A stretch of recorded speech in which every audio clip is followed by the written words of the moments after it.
She had every reason to walk away, but instead, she stayed with 9 children who weren't hers and a house falling apart inch by inch. That first night, there was no dinner on the table, only an empty pot and 9 pairs of eyes watching her like she might disappear by morning. Clara Whitmore lit a single candle, rolled up her sleeves, and cooked the last scraps she could find, barely enough for a meal. She didn't eat. Not a bite. The oldest boy noticed. He said nothing, but he didn't look at her the same anymore. And by sunrise, something shifted in that house no one could explain. Full story on my channel. The bank was coming in the morning, and 9 children were about to lose the only home they had left. Clara Whitmore stood alone on that porch, holding a ring she never got to wear, staring at a future that wasn't hers to fix, and yet, she didn't step back. Inside, the children pretended not to watch, but every ear listened as she walked to the door. That night, she made a decision that cost her everything. She sold the only thing tying her to the life she dreamed of. By dawn, there was food on the table, and a question no one dared ask. Why would a stranger sacrifice this much? Full story on my channel. They ordered a wife. But what stepped off that wagon found no husband waiting. Only 9 children standing in silence like something the wind had forgotten to carry away. Before we continue, tell me, where are you watching from? Drop your city or country below. And if you believe kindness can change a life without a single shot fired, hit like and follow. Now back to the story. The road into Dry Creek stretched for miles of dust and heat, the kind that settled into your bones and stayed there. And Clara Whitmore had spent every one of those miles rehearsing a future she had never seen but somehow trusted. A small house, a man with steady hands, maybe a porch that caught the evening light just right. Simple things, quiet things, the kind that don't ask much from the world. Her boots touched the ground just past noon, the sun high and merciless, her shadow thin and uncertain beside her, and all she carried was a worn leather suitcase and a letter folded so. Many times the edges had softened like old cloth. The ranch stood about 50 yards off the road, wood faded to a tired gray, one shutter hanging loose, creaking in the dry wind that moved like it had somewhere better to be. No horse tied out front. No smoke from the chimney. No man waiting. Just the sound of something hollow in the way the place held itself together. Clara took a step forward anyway. Then another. Each one quieter than the last. The door was already open, just enough to make a line of darkness across the threshold, and that's when she saw them. Not 1. Not 2. 9. Children of different heights, different ages, all standing inside like they had been placed there and forgotten, their eyes fixed on her with something that wasn't quite fear and wasn't quite hope, just waiting. The smallest one clutched a piece of fabric against her chest, something worn and too large, like it used to belong to someone who mattered. Clara stopped 10 feet from the door, her hand tightening around the handle of her suitcase, and for a moment, the future she had carried all that way slipped through her fingers like dust. "Is your father home?" she asked, her voice softer than she intended, as if speaking too loud might break whatever fragile thing held that moment together. No one answered right away. The wind moved through the doorway, brushing past the children like it knew them better than she did. Then the oldest boy stepped forward, tall for his age, shoulders already carrying more than they should, his eyes steady in a way that didn't belong to someone so young. "You're late," he said. No anger. No welcome. Just a fact placed between them. Clara blinked, the words landing slower than they should have. "Late for what?" The boy didn't look away. "He's gone." Just like that. No explanation. No story to soften it. The kind of truth that doesn't raise its voice because it doesn't need to. Somewhere behind him, one of the younger children shifted, the floorboards giving a quiet complaint under bare feet, and Clara felt something tighten in her chest, something she couldn't name yet. The letter in her hand suddenly felt heavier than the suitcase, heavier than the road she'd traveled, heavier than the promise that had brought her here in the first place. 9 children, no husband, and a silence that seemed to ask a question no one had the courage to speak out loud. Clara glanced back toward the empty road, the way it stretched wide and forgiving, offering her a simple escape if she chose it. Then she looked at the doorway again, at the smallest child still holding that worn piece of cloth like it meant everything. And she didn't move. The boy did not step aside, and the doorway remained a line drawn in dust between what she had expected and what stood in front of her now. Clara Whitmore tightened her grip on the suitcase, the leather warm from the sun, and for a moment she simply listened, to the wind slipping through the broken shutter, to the faint creak of wood that had been standing too long without care, to the quiet breathing of 9 children who had learned how to take up as little space as possible. The smallest one shifted again, still holding that worn shirt, pressing it closer as if it might disappear if she let go. Clara lowered her eyes to the ground for just a second, gathering something inside herself, then lifted her chin and stepped forward. One step, then another. The boy did not move until she was close enough to see the dust on his sleeves, the lines of worry that did not belong on a 14-year-old face.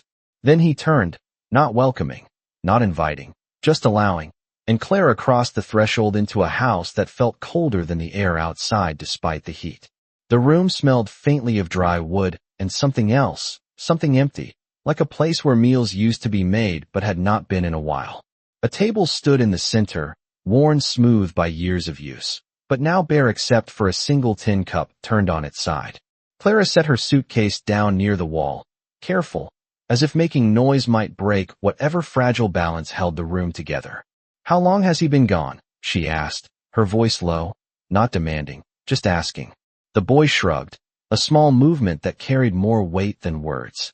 "Long enough." No anger, just tired truth. Clara nodded once, slowly, then looked around again, really looking this time. There were blankets folded in a corner, not enough for 9. Clothes stacked unevenly, some too small for the ones who wore them. A broom leaning against the wall like it had been forgotten halfway through its job. This was not a home that had been abandoned in a moment. This was a home that had been slowly slipping, inch by inch, while no one was watching. One of the younger boys stood near the table, his eyes fixed on the floor, his stomach making a quiet sound he probably hoped no one heard. Clara heard it. She heard all of it. The silence, the hunger, the waiting.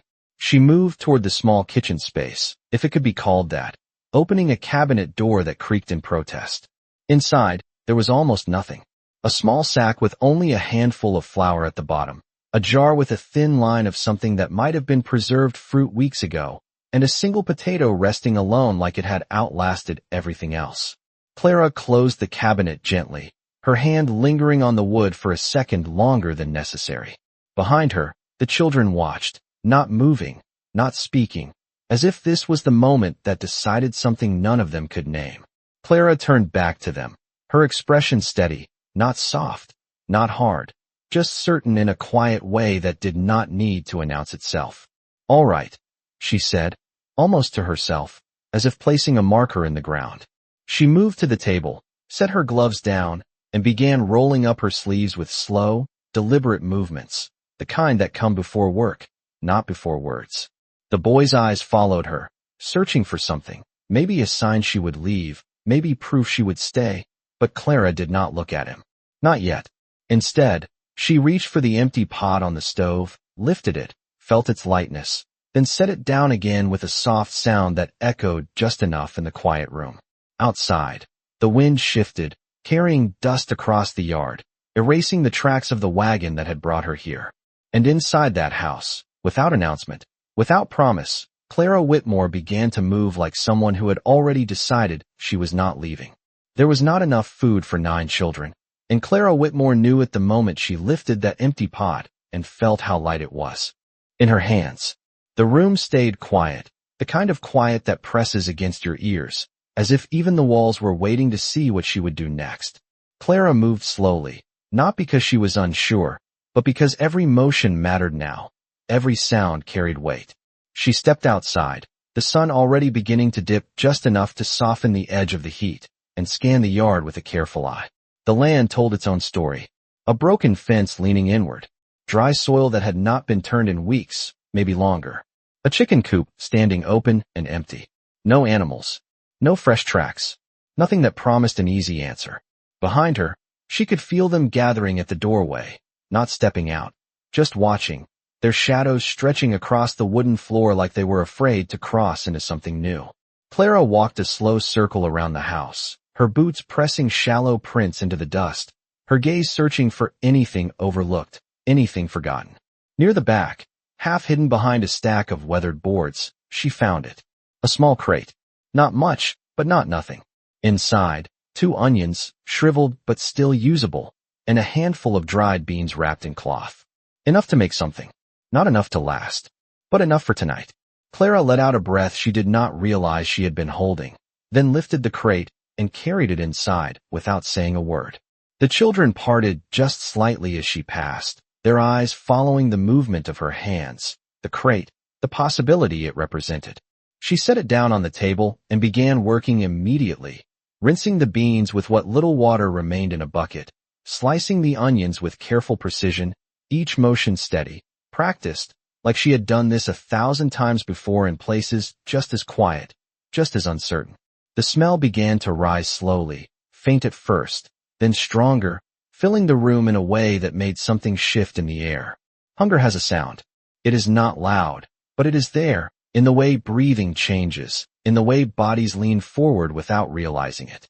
Clara stirred the pot, her face calm, her eyes focused, but inside she was counting, measuring, stretching every ounce of what she had into something that could reach 9 small plates.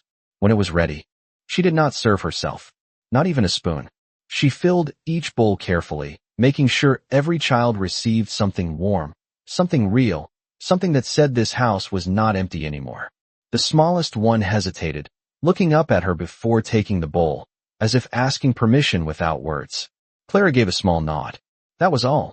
The oldest boy stayed where he was for a moment longer, watching her, studying her in a way that was not unkind, just cautious, like he had seen too many promises fade to trust one too quickly. Then he stepped forward, took the last bowl, and passed it to one of the younger ones before finally taking his own. Still, no thank you. Still, no welcome. But something had changed. Not in words. Not in gestures. In something quieter. Clara wiped her hands on a cloth, moved to the side of the room, and sat down without reaching for a bowl. She leaned back slightly, her eyes resting on the children as they ate, slow at first, then faster as the warmth settled in. Outside, the light began to fade, the sky stretching wide over the empty land, and inside that worn house, for the first time since she had arrived, the silence was not empty. It was full, and the boy noticed something else. He noticed that she had not eaten. He said nothing, but he noticed. The night settled over the house like a thin blanket that could not quite keep out the cold, and long after the bowls were empty and set aside, Clara Whitmore remained awake, listening to the quiet breathing of 9 children who slept lighter than they should. The floor creaked beneath her careful steps as she moved through the room, gathering the bowls, rinsing them with what little water remained, her hands steady even as her thoughts turned over the same truth again and again. What she had found would not last. Not the food. Not the house. Not without something more. The wind slipped through the cracks in the walls, carrying a low whistle that sounded almost like a warning, and Clara paused near the doorway, her eyes drifting toward the dark outline of the land beyond. Somewhere out there was a town. Somewhere out there were answers. But out there also meant leaving this house behind, even for a few hours, and something. In her chest tightened at the thought. Behind her, a small voice stirred. You are still here. Clara turned to see the smallest girl sitting up, the worn shirt still clutched in her hands, her eyes heavy with sleep, but fixed on Clara, as if afraid to blink. Clara stepped closer, lowering herself to one knee so she did not tower over her. Yes, she said quietly. I am still here. The girl studied her for a long second, then nodded once, as if accepting something important, before lying back down without another word. Clara remained there a moment longer, watching until the child's breathing slowed again, then rose and moved back toward the table. The oldest boy sat in the shadows, not asleep, his back against the wall, his eyes open and steady. He had been watching the whole time. You did not eat, he said, his voice low so it would not wake the others. Clara did not answer right away. She reached for the cloth, folded it once, then set it aside with care before finally looking at him. They needed it more, she said simply. No explanation. No defense. Just truth. The boy's jaw tightened slightly, not in anger, but in something harder to name, something that shifted beneath the surface. You will leave in the morning, he said after a moment, as if stating something he had already decided. Clara held his gaze, steady and calm. I might go into town, she said, but I will come back. The boy looked away first, his eyes dropping to the floor as if the answer had not matched what he expected. People say that, he muttered. Clara did not move closer. She did not reach out. She simply stood there, letting the silence settle between them again, not empty this time, but full of something that had not been there before. Then they should not, she said quietly. The words did not rise. They did not push. They stayed where they were, firm and grounded, like something that did not need to prove itself. Outside, the wind shifted again, softer now, brushing against the walls like it had changed its mind about leaving. The boy leaned his head back against the wood, closing his eyes for just a second longer than before, as if allowing himself a small rest he had not trusted in a long time. Clara turned toward the door once more, her gaze steady, her shoulders squared not with strength, but with decision. Morning would come, and when it did, the world beyond that house would ask something of her. But inside that quiet room, with 9 children breathing under one roof, Clara Whitmore had already answered. Morning came without asking permission, the kind of pale light that slips through cracks in the walls and settles on everything like quiet truth. And Clara Whitmore was already awake before the first child stirred, standing near the small window, her fingers resting lightly against the worn wood as she studied the land stretching out beyond the house. It looked even harsher in the early light, the dry earth pale and stubborn, the fence lines uneven, the kind of place that did not give anything freely. Behind her, the slow sounds of waking began, blankets shifting, soft footsteps on the floor, the low murmur of children trying not to make noise out of habit rather than instruction. Clara turned before they could speak, already moving, already part of the rhythm they had built in a single night. She reached for the empty pot, knowing before she lifted it that there was nothing left inside, and for a moment, her hand paused in midair, not in hesitation, but in acknowledgement. Then she set it down again, quiet and certain. I am going into town, she said, her voice steady, carrying just enough to reach all of them without rising. The room stilled. Not fear, not surprise, something closer to expectation. The oldest boy did not look at her right away. He sat at the edge of the table, his hands resting flat against the wood as if grounding himself. People leave to go into town, he said after a moment. They do not always come back. Clara stepped closer, not too close, just enough for her presence to be felt without pressing. I will come back, she said, the same way she had said it the night before, without force, without promise dressed in anything more than truth. The boy's eyes lifted to meet hers, searching again, measuring again, but this time there was something else there, something quieter. He did not argue. He did not agree. He simply watched. Clara turned then, picking up her gloves, sliding them onto her hands with practiced ease, and reached for the small cloth bundle she had prepared from what little remained, tying it securely. At the door, she paused, her gaze moving once across the room, counting without seeming to, 1, 2, 3, all the way to 9, making sure they were all there, all standing, all watching. The smallest girl had moved closer to the doorway, the worn shirt still held tight, her eyes fixed on Clara with a question she did not ask out loud. Clara met her gaze for a brief second and gave the smallest nod, a quiet answer to something that did not need words. Then she stepped out into the morning. The air was cooler now, carrying a hint of something distant, maybe rain that would not reach this far, maybe change that would take its time. The path toward town stretched long and open, nearly 2 miles of hard ground and scattered brush, and Clara walked it without looking back, her steps even, her shoulders set not with stubbornness, but with purpose. Inside the house, the children remained where they were for a moment after the door closed, as if the space she left behind still held her shape. The boy stood slowly, moving toward the window, his eyes following her figure as it grew smaller against the wide land. He did not call out. He did not move to follow. But he stayed there, watching, long after she disappeared beyond the rise, as if holding on to something he did not fully trust yet.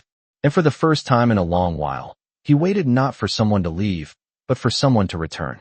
The town did not welcome her with open arms, and Clara Whitmore could feel it before she even reached the first building. The way the air seemed to change, the way eyes followed without greeting, measuring her not by who she was, but by what she carried and what she did not. Dust clung to her boots as she stepped onto the narrow wooden walkway, the boards creaking underfoot, the sound drawing a few more glances from men leaning against posts and women standing in doorways. Strangers always meant something out here. Trouble, trade, or questions no one wanted to answer. Clara kept her pace steady, neither rushing nor hesitating, her gaze level as she moved toward the general store, the one place that still held the promise of what people needed to keep going. The bell above the door rang softly as she stepped inside, the scent of flour, leather, and old wood settling around her like something familiar, something grounding. Behind the counter stood a man in his late 50s, sleeves rolled, eyes sharp but not unkind, the kind of man who had seen enough to recognize hardship when it walked through his door. He looked at her once, then again, taking in the dust on her hem, the worn edges of her gloves, the quiet determination in the way she held herself. "You are not from around here," he said, not as a question. Clara shook her head. No, a pause. Then, "I need supplies." The man nodded slowly, his hands resting on the counter. "Everyone does." There was no mockery in it, just truth. Clara stepped closer, placing her small bundle on the counter, untying it carefully to reveal what little she had brought to trade, a spare pair of gloves, a hand-sewn cloth, and a small silver hairpin that caught the light just enough to show it still held value. The man studied the items, his expression thoughtful. "That will not buy much," he said gently. Clara nodded. "I do not need much. Just enough." The words were simple, but they carried weight, and the man seemed to understand more than what was said. He reached for a sack, measuring out a modest portion of flour, a bit of salt, and a handful of dried corn, placing each item on the counter with care, not rushing, not cutting corners. "You have people to feed," he said after a moment. Clara met his gaze. 9. The man's hands paused briefly, just long enough to register surprise before he continued. "That is a heavy number," he murmured. Clara did not answer. She did not need to. The man wrapped the supplies in paper and slid them toward her. "This will get you through a few days," he said. Clara reached for the bundle, then hesitated, her fingers brushing the edge of the hairpin before she pushed it forward instead. "Take it," she said quietly. The man looked at the small piece of silver, then back at her. "You might want to hold on to something like that," he said. Clara shook her head once. "They need to eat." The words settled between them, heavier than the items on the counter. The man nodded slowly, understanding now not just her situation, but her choice.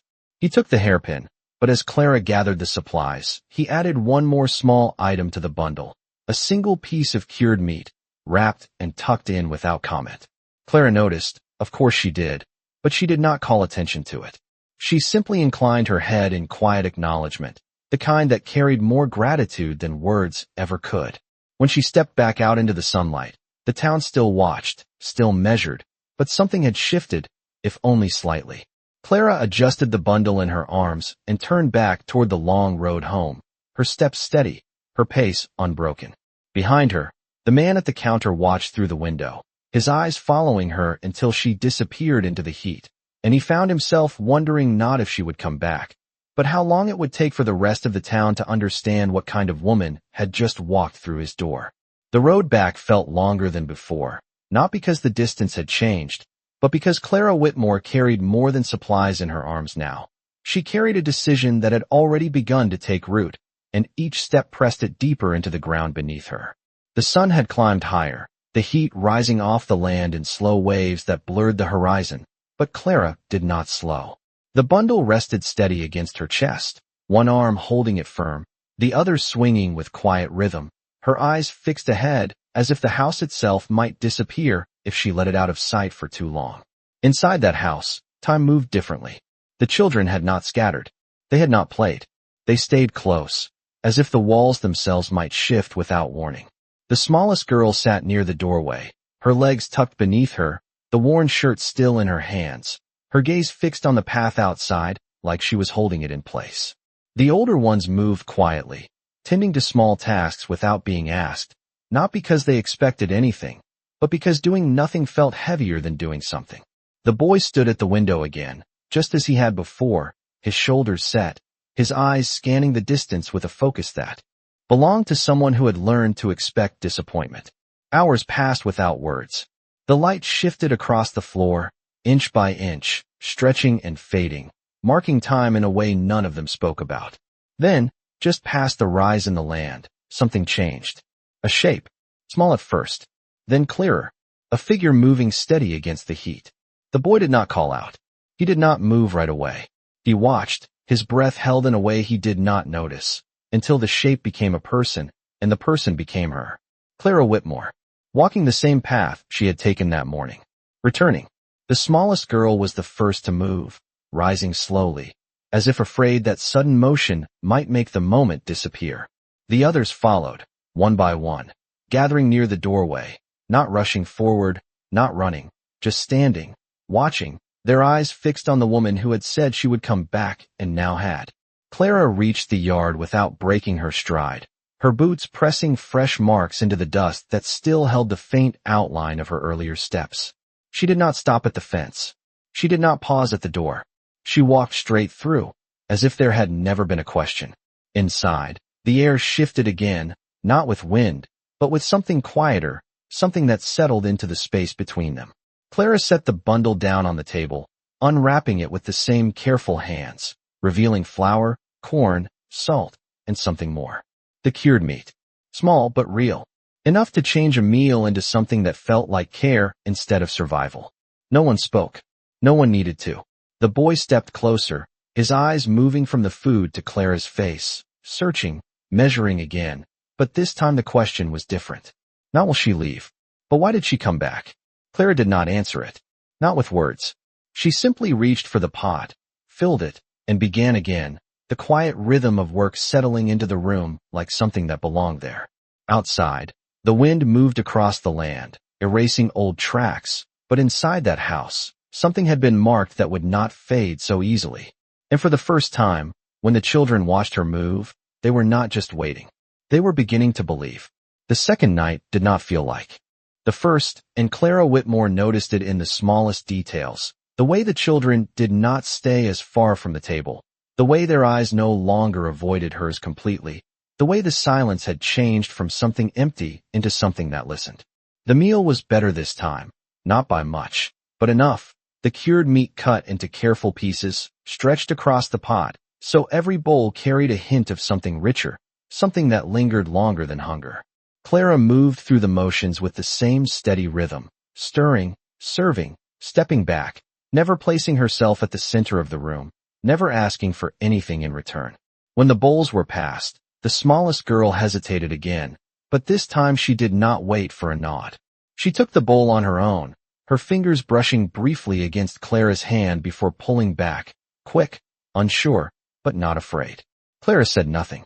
She only noticed. Across the table, the older children exchanged glances that did not quite form words, but carried questions all the same, questions they were not used to asking out loud. The boy watched everything, as he always did, but there was something different in the way his shoulders rested, a fraction less tension, a fraction more weight placed down where it could finally stay. After the meal, Clara did not sit right away. She moved to the corner where the blankets were stacked, lifting one, then another, shaking out the dust with slow, deliberate motions, folding them again with care, as if each one mattered, as if each one belonged to someone who would notice the difference. One of the younger boys stepped closer, hovering just within reach, his hands unsure of where to go, his eyes fixed on the blanket she held. Clara glanced at him, then at the folded stack beside her. "Can you help me with this?" she asked, her voice quiet, even, as if the answer had already been decided. The boy blinked, surprised not by the task, but by the asking. Then he nodded once, stepping forward, taking the edge of the blanket with both hands, his movements clumsy at first, then steadier as Clara adjusted her pace to match his. They worked in silence, but it was no longer the kind that pressed down. It moved. It breathed. One by one, the others drifted closer, not all at once, not in a rush, but gradually, as if drawn by something they did not fully understand. A girl picked up a small pile of clothes and began folding them the way she had seen Clara do it. Another swept the floor with slow, careful strokes, watching the dust gather and disappear. The house began to change, not in structure, not in size, but in something deeper, something that settled into the spaces between objects, between footsteps, between breaths. Even the light seemed different, softer as it slipped through the cracks in the walls, catching on surfaces that had not been touched in days, maybe longer. The boy remained near the table, his eyes moving from one small change to the next, measuring them, testing them, as if waiting for the moment they would stop. Clara finally sat, not at the head of the table, but along the side, her hands resting loosely in her lap, her gaze calm, present, not claiming the space, just sharing it. For a long moment, no one spoke. Then the smallest girl moved again, crossing the room with slow, careful steps until she stood in front of Clara, the worn shirt still in her arms. She hesitated, her fingers tightening around the fabric, then loosening again, and without a word, she placed it gently beside Clara's hand. Not giving, not asking, just leaving it there. Clara looked down at the shirt, then back at the child, her expression unchanged, but something in her eyes softened in a way that did not need to be named. She rested her hand lightly on the fabric, not taking it, not moving it, just acknowledging what had been placed between them. Across the room, the boy watched that moment more closely than any other, and for the first time, he did not look away.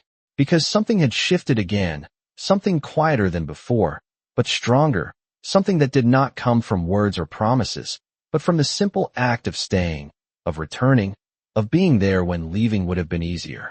And in that house, where nothing had been certain for a long time, a new kind of certainty began to take shape, one small action at a time.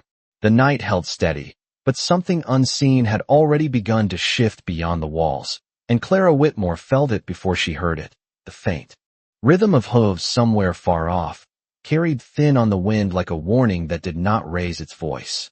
Inside, the house rested in a quiet that was no longer fragile, the children settling into sleep with less tension in their limbs, less listening in their breathing, as if for the first time in a long while, they believed the walls would still be standing when morning came. Clara remained awake, seated near the table, the worn shirt still beside her hand, her fingers resting lightly against its fabric, feeling the threads, the history it carried, the presence of someone who had once filled this space, and now existed only in the way the children held on. The boy had not gone to sleep right away. He stood near the doorway, watching the dark beyond it, his posture alert in a way that spoke of habit, not fear, the kind of readiness built from nights that had taught him not to trust silence too easily. "Someone is coming," he said at last, his voice low, steady, not alarmed, but certain. Clara lifted her head slightly, listening now not just with her ears, but with that quiet instinct that had guided her since she stepped onto this land. The sound was clearer now. One horse, maybe two, not rushing, not hiding, just approaching with purpose. Clara rose without haste, moving toward the door, her steps measured, her presence calm in a way that did not ignore the moment, but met it without fear. She stepped outside, the night air cooler against her skin, the sky wide and dark above, scattered with stars that seemed too distant to matter and yet always did. The sound grew stronger, the outline of a rider forming slowly against the horizon, then sharpening as it drew closer. Behind her, the boy stepped out as well, not beside her, but just behind, close enough to see, far enough to keep his distance. The other children remained inside, watching from the doorway, their small shapes framed by the dim light within. The rider slowed as he reached the yard, bringing the horse to a quiet stop a few yards away. He was not a stranger in the way strangers usually were. His clothes carried the dust of the same land, his posture the weight of someone who belonged to it, but his eyes held something different, something that measured more than just what stood in front of him. "You the woman staying here?" he asked, his voice even, carrying no threat, but no softness either. Clara did not step back. She did not step forward. "I am," she answered. The man's gaze shifted briefly toward the doorway, toward the children watching, then back to Clara. "Place has debts," he said after a moment. "Been that way for a while." The words settled into the space between them, not loud, but heavy. Clara's expression did not change. "I figured as much." The man nodded once, as if that answer told him something he needed to know. "Bank will come soon," he continued. "Maybe a day, maybe less." Behind her, Clara could feel the boy's presence sharpen, his silence tightening, his attention fixed on every word. Clara held the man's gaze, steady, unflinching. "Thank you for telling me," she said simply. No argument, no plea, just acknowledgement. The man studied her for a long second, as if expecting something else, something louder, something that matched the weight of what he had said. When it did not come, he tipped his hat slightly, turned the horse, and rode off the way he had come, the sound of hooves fading back into the night until it disappeared completely. Clara remained where she was for a moment longer, her eyes following the empty space he left behind, her thoughts already moving, already calculating, already deciding. Behind her, the boy stepped closer, his voice quieter now, but carrying more than before. "They will take this place," he said. Clara did not turn right away. When she did, her expression was the same as it had been since the moment she arrived. Calm, steady, certain in a way that did not need to be explained. "Not if we do not let them," she said. The words were not loud. They did not rise. But they landed with a weight that shifted something deeper than fear. And for the first time, the boy did not look at her like she was someone passing through. He looked at her like she was someone who might stay long enough to fight for something that was never hers to begin with. Morning did not wait for them to be ready, and when the first light broke across the dry land, it carried no mercy with it, only clarity. The kind that forces decisions into the open whether a person is prepared or not. Clara Whitmore was already outside, standing near the broken fence, her hands resting lightly on the wood as she looked out across the land that did not belong to her, and yet had begun to feel like something she could not walk away from. The air was still, heavy with that quiet before something changes, and behind her, the house had begun to stir, slow footsteps, the soft creak of boards, the careful movement of children who had learned to wake without making noise. The boy stepped out first, his eyes already searching the horizon, not for beauty, not for peace, but for signs, for anything that might confirm what had been said the night before. "They will come today," he said, not asking, not guessing. Clara nodded once. "Then we will be here when they do." No hesitation, no edge, just a statement placed where it needed to be. The boy watched her for a moment longer, then glanced toward the land, his jaw tightening slightly, the weight of responsibility settling back onto his shoulders where it had lived for too long. "We cannot pay them," he said quietly. "There is nothing left." Clara turned her gaze from the horizon to him, steady, measured. "Then we find something they cannot take," she replied. The words did not sound like a plan. They sounded like a direction. The boy frowned slightly, not understanding, but not dismissing it either. Inside the house, the others had gathered near the doorway, their small forms framed by the dim interior, their eyes moving between Clara and the open land as if trying to read something that had not been written yet. Clara stepped back toward them, her boots pressing firm into the dust, each step deliberate, grounded. "We clean," she said simply. The children blinked, the answer unexpected, almost out of place against the weight of what was coming. "Clean," one of the younger boys repeated, uncertain. Clara nodded. "Yes, this place. Every part of it." No explanation. No urgency in her tone. Just certainty. For a moment, no one moved. Then the smallest girl stepped aside, making space without being asked. It was enough. Clara moved inside, her hands already reaching for the broom, lifting it, testing its weight, then placing it into the hands of the boy, who had asked the question. He hesitated, then took it. One action, then another. The room began to shift again, not with fear, not with panic, but with movement. Blankets were lifted, dust shaken out into the morning air, the floors swept in slow, careful lines, the table cleared and wiped until the worn wood showed its grain again. Outside, Clara worked along the fence, straightening what she could, tying broken sections with steady hands, not trying to fix everything, just enough to show care, enough to show presence. The boy moved between inside and out, watching her, watching the house, watching the land, trying to understand what this was, what it meant. "This will not change what they want," he said after a while, his voice low but not challenging. Clara did not stop working. "No," she agreed. "But it will change what they see." The boy looked at her, really looked this time, the words settling differently than before. Inside, the children continued, their movements growing more sure, more connected, as if the work itself was holding them together. The house, once quiet in a hollow way, now filled with sound, not loud, but steady, the sound of people who had decided, without saying it, that they would not simply wait to be taken from. The sun climbed higher, the light sharpening across the land, and in the distance, Faint but unmistakable, a line began to form on the horizon. Riders. Coming. The boy saw them first, his body going still for just a second before he turned toward Clara. She did not need to look. She already knew. She finished tying the last section of fence, her hands steady, her breath even, then straightened slowly, her gaze lifting toward the approaching figures. Behind her, the house stood different now, not stronger in structure, but in something harder to measure, something that did not bend easily. Clara brushed the dust from her hands, turned, and walked back toward the doorway, toward the children waiting inside. Not to hide, not to run, but to stand where she had chosen to stand. And when she reached the threshold, she paused just long enough to look once more at the land ahead, then stepped inside, closing the space between them, ready for whatever would come through that yard next. They did not arrive like a storm, loud and wild, but slow and certain, the kind of presence that carried authority without needing to prove it. 3 riders cresting the rise, their silhouettes cutting clean against the hard light of late morning. Clara Whitmore stood just inside the doorway, not hidden, not exposed, her hand resting lightly against the wood as she watched them approach, her expression unchanged, her breathing steady, as if this moment had already been lived somewhere inside her before it ever reached the yard.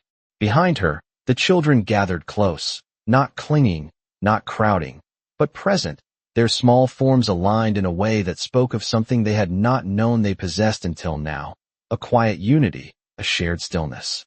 The boy stood at the front, not stepping outside, not retreating, his shoulders squared in a way that was no longer only about defense, but about standing his ground. The riders slowed as they reached the fence, their horses shifting under them, the leather creaking softly in the silence that followed. The man at the center dismounted first, his boots hitting the ground with a firm, measured sound, his hat casting a shadow over eyes that had seen too many places like this, too many stories that ended the same way. He walked forward without hurry, stopping a few feet from the doorway, his gaze moving from Clara to the children, then back again, taking in not just what was there, but how it stood. This property is under claim, he said, his voice even, official, carrying the weight of a decision already made elsewhere. Clara did not move from her place. I understand, she replied, her tone calm, not resistant, not yielding, simply acknowledging what was known. The man's eyes narrowed slightly, not in suspicion, but in attention, as if something in her answer did not match what he expected to find. Then you also understand that you and anyone residing here will need to vacate, he continued, the words placed carefully, as if they had been spoken many times before. Clara inclined her head once, a small motion, respectful, but not submissive. I understand what you are asking, she said. A pause followed, thin but present, the kind that holds possibility if someone chooses to see it. The man glanced past her again, this time more deliberately, his gaze settling on the children, on the way they stood, not scattered, not hidden, but together, there.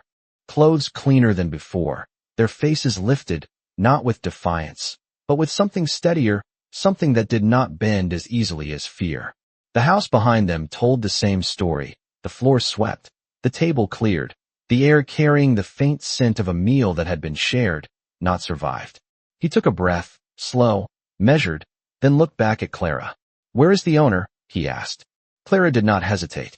Gone, she answered. No embellishment. No excuse. Just truth.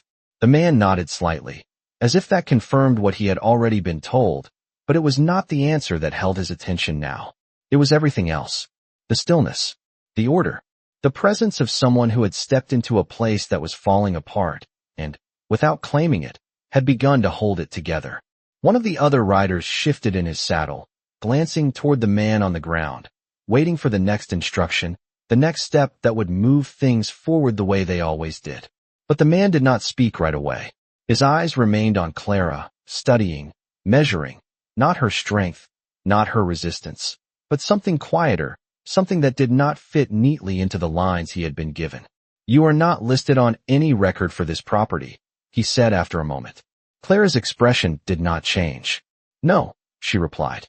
The wind moved lightly through the yard, stirring dust at their feet, brushing past the fence Clara had tied that morning, the knot still fresh, still holding. The man followed that movement with his eyes, then looked back at her once more. "Then tell me," he said, his voice softer now, not official, not detached, but human in a way it had not been before. "Why are you here?" The question did not demand an answer. It invited one. Clara held his gaze, steady, unbroken, and for a moment, the world seemed to narrow to that space between them, the land, the house, the children, all waiting on something that could not be forced.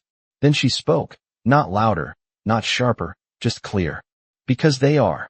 The words settled into the air, simple, undeniable, carrying a weight that did not need explanation. Behind her, the boy's shoulders shifted, not in tension, but in something else, something that felt like recognition.